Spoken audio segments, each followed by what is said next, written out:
The most surprising thing I ever learned about men? Well, let me tell you. Hello, I'm Dr. Debi. I've spent my lifetime studying men. They're such fascinating and confusing human beings. I keep learning more about them all the time. Now, what I'm about to tell you might sound strange to you, but it's absolutely true. When I was a teenager and well into young adulthood, I didn't believe men had feelings. They certainly didn't show any emotions or talk about emotions. They seemed impervious to everything. And if you pushed a man to respond to something, to anything, he would become even more stoic, which only confirmed my hypothesis.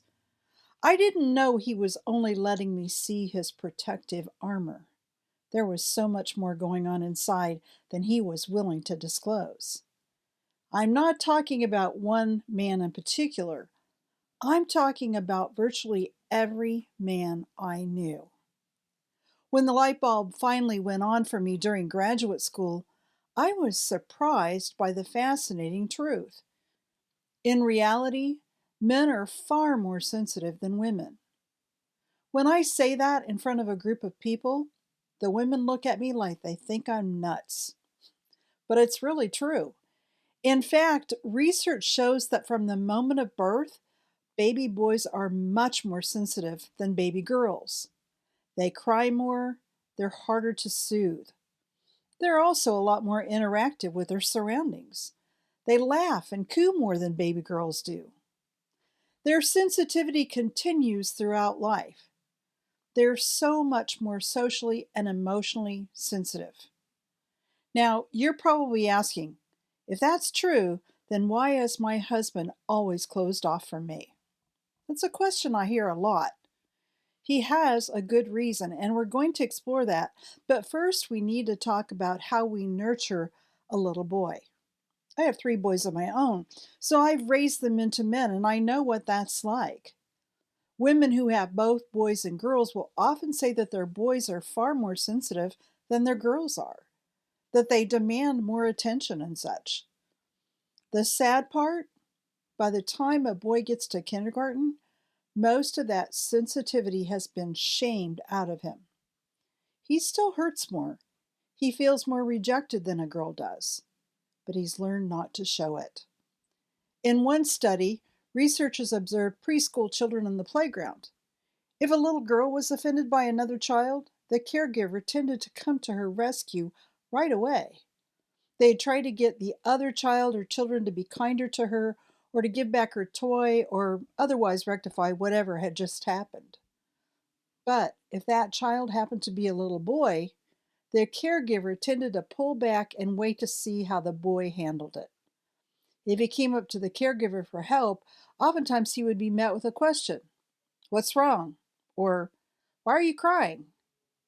Once he had justified his tears, he would be asked, "What are you going to do about it?" That study helped explain how the tenderness that boys are born with gets shamed out of them at a very early age, and it goes on through life. Boys and men learn to put up huge walls to protect their hearts. They pretend like nothing bothers them. But in most cases, what happens really does bother them. Now, when I say that boys are more sensitive than girls, it's a different kind of sensitivity. Girls are much more prone to getting their feelings hurt, just as women are more prone to getting their feelings hurt. On the other hand, little boys are more likely to be hurt by their sense of inadequacy.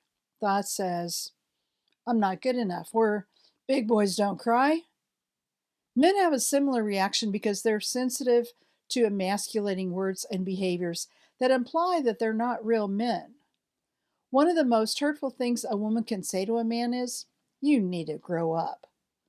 That's incredibly emasculating, as are at least a bazillion other things that some women sometimes say to men. It doesn't help him to be a better person, to pile on more shame. So pause for a moment to evaluate what you say and how he responds to you. If you're not getting a positive response, then more than likely something has hurt or shamed him. It probably won't be obvious to you, But the solution will be simple. If you wanted to maintain a dysfunctional relationship, you'd find out what his sensitivities are, then push his buttons as often as you can. Believe it or not, I've actually watched women do that right in front of me at the same time they're asking for my help. I remember one woman in particular who did that, but I'm going to save that story for another day.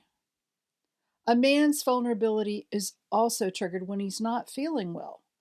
Whether he's hurt himself physically or he's got the flu, he craves female attention, like he got from his mom when he was little. Some women get sarcastic about it. If not to his face, then she vents about it to her friends. That's actually called contempt. And it's not only highly toxic, but it's also a powerful predictor of divorce. Sadly, this is one of the rare times when men actually express their vulnerability. Yes, I doted on my boys when they were little. I hugged them, kissed them. I have a grandson who's 9 years old. He's still as sweet as he was when he was 5. He just has a lot more opinions to share now. He still loves to hug, and he looks into my eyes when we're talking. I don't get to see him very often, but he's just a real sweet little guy. His teenage brother was the same way at that age. But at some point, we stop nurturing boys. We start expecting them to act grown up, usually about the time they enter kindergarten. So when a man gets the flu, he wants to be taken care of. Women, especially as mothers, learn to adapt out of necessity. We can push through some pretty rough stuff. Not always, but we usually do it pretty well. But a guy spends most of his time plowing through tons and tons of stuff, trying to make a living, trying to keep going. He doesn't usually take that kind of time for himself. But when he's sick or hurt, that's one time when he's sensitive to and craves your feminine attention. We don't want to shame him for being human, right? I hope this makes sense. Feel free to leave your comments and questions below. And remember, I'm here to help.